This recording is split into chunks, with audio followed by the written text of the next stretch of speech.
It's February 1793. The air in Paris is freezing, but you're sweating. You are standing in line at a bakery on the Rue Saint-Honoré. You've been here for 4 hours.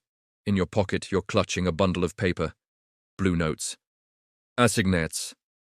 Last week, this bundle could buy a feast. Today, you're praying it buys a single loaf. The man in front of you reaches the counter. He offers the baker a gold coin. The baker smiles. He hands over 3 loaves, fresh and warm. Then it's your turn. You place your paper stack on the counter. The baker's face goes cold. He shakes his head. No paper, he whispers. Not today. You argue. You point to the government stamp on the note. This is the law, you scream. He points to the empty shelves behind him. The law doesn't bake bread, he says. Only flour does.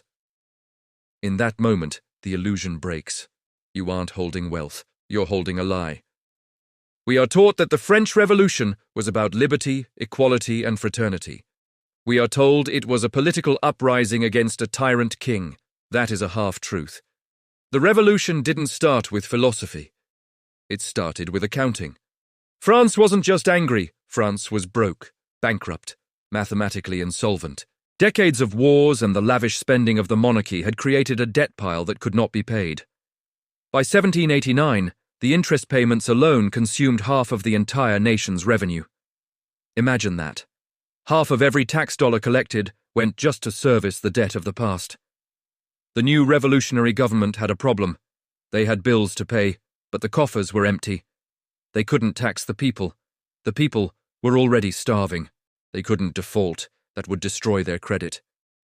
So they did what every desperate government in history eventually does. They decided to print their way out. But you can't just print money from nothing. People need to believe in it.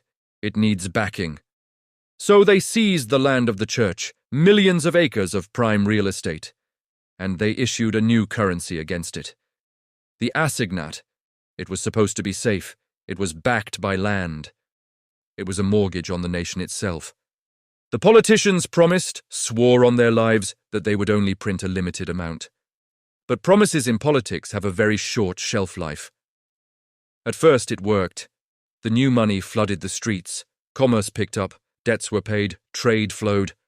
It felt like a miracle. This is the dangerous phase, the sugar high, the illusion of prosperity. But soon the money ran out. The government still had bills, the war was expensive. So the National Assembly met again. They looked at the printing press. Just a little more, they said, just to get us through the winter. Mirabeau, a famous revolutionary, warned them. He said it was a nursery of tyranny. But the logic of survival took over. They printed more. And more. By 1791, the discipline was gone. The presses were running hot. And then, the laws of economics kicked the door down. Prices started to rise. Not slowly, violently. When you double the amount of money, but you don't double the amount of bread, the price of bread doubles. It is not a conspiracy. It is mathematics. The government panicked. They blamed the shopkeepers. They called them hoarders and speculators. In 1793, they passed the law of the general maximum. Price controls. They made it illegal to sell grain above a certain price. If you sold your bread for the real market price, you weren't fined. You were eliminated. The penalty for price gouging was the guillotine. Think about that. They tried to suspend the laws of supply and demand with the threat of death. So what happens when the government forces a merchant to sell at a loss? Do they happily comply? No, they close the shop. Farmers stopped bringing food to the cities. Why trade hard labor for worthless paper? The shelves went empty. The maximum law didn't lower prices. It deleted the supply. Paris began to starve.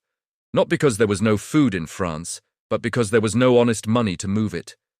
This is when the society fractured. This is when the terror truly began.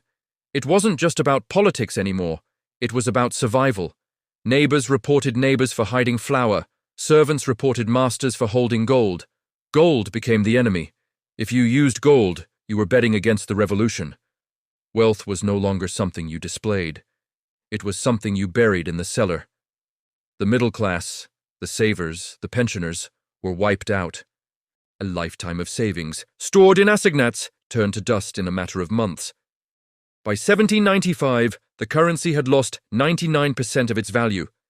People were burning the notes for heat. The paper was worth more as fuel than as currency. The system had achieved the impossible. It made everyone a millionaire and everyone a beggar. Chaos cannot last forever. Eventually, reality returns. In France, reality arrived in the form of a young artillery officer named Napoleon. But before the military takeover, the market took over. In February 1796, the government finally admitted defeat. They gathered the printing plates, the machinery of the Assignat, in the Place Vendôme, and they smashed them. They burned the remaining paper in a public bonfire. France returned to a metal standard, gold and silver. Napoleon famously said, "While I live, I will never resort to paper money." He understood what the revolutionaries didn't. Money is trust, and trust is hard to print. So, why does this matter to you sitting in the 21st century? Because the mechanism hasn't changed. Only the technology has. We are living through a period of historic debt. We are seeing the same emergency printing. We are hearing the same promises. It's temporary. It's under control. But the lesson of the Assignat is that once the beast is released, it is nearly impossible to cage. Those who survived the French financial collapse weren't the ones who followed the rules. They were the ones who held tangible value. Land, gold, tools, skills. They understood the difference between currency, which is a government claim, and money, which is a store of value. When the system resets, paper always returns to its intrinsic value. Zero. But an acre of land is still an acre. An ounce of gold is still an ounce. The baker in 1793 knew this. That's why he rejected the paper. The question is, if your screen flickered off tomorrow, what value do you actually own? History is a circle. The players change, but the script remains the same.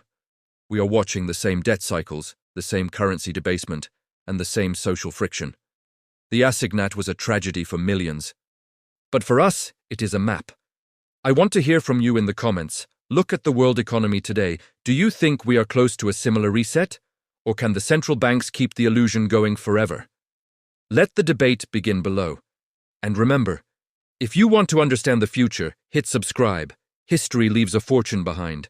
I'll help you claim it.